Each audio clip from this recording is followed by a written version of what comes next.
Finding Life in a World of Lament by Karisa Moore. Get up, God. Are you going to sleep all day? Wake up. Don't you care what happens to us? Why do you bury your face in the pillow? Why pretend things are just fine with us? And here we are, flat on our faces in the dirt, held down with a boot on our necks.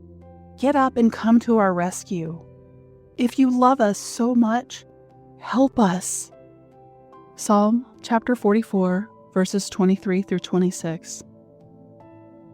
My world is filled with lament. Personal loss has led me to be a resource for others in their loss. Lately, grief is layered.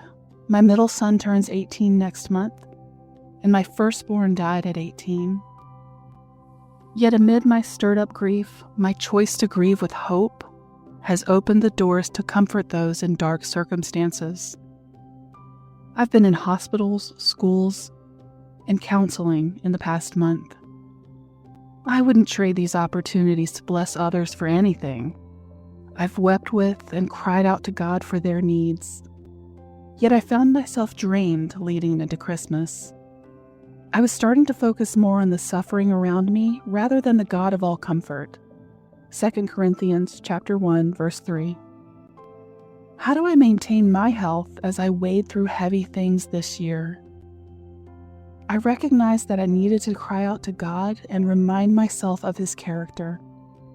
Spending time meditating on Psalm 44 challenged me to shore up my lament. The author is raw with his questions. God, where are you? I can feel the guttural cry of his lament. There is a reason that so many in this world can quote Psalm chapter 23. The Lord is my shepherd. The psalmists were often chased, persecuted, experienced sleepless nights, and felt stripped of resources. When I struggled to function, to process anything in my brain after my son's death, the Psalms helped me to weep and cry out to a God who wasn't distant from my pain, even when He didn't explain His ways. Beyond the Psalms, people like Joseph, Daniel, and Job, as well as the writers of the New Testament, all cried out to God.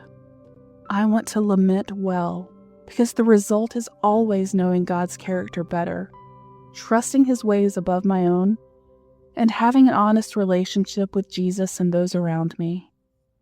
I can share hope with you because I choose to be honest with my questions to God. Relief, refreshment, and hope are in the honest cries of lament.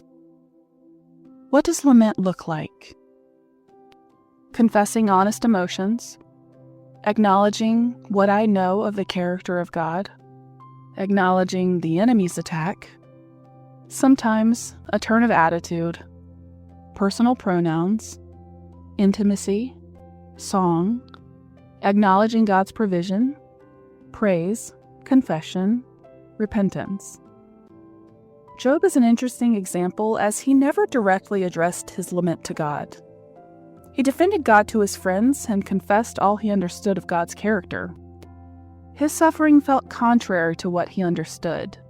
Yet, when he and God had their exchange, God still didn't explain to Job why he suffered. Instead, God declared His authority over the earth and authority over our lives. Job acknowledges his wrong thinking and praises God for who He is. Job states that he not only knows God by his ears, but now he knows God by sight. Job chapter 42. The result of lamenting well is that one day, I'll not only know God by what I've heard, I will know Him by sight. That is worth lamenting for. Question for reflection. This question is actually a challenge.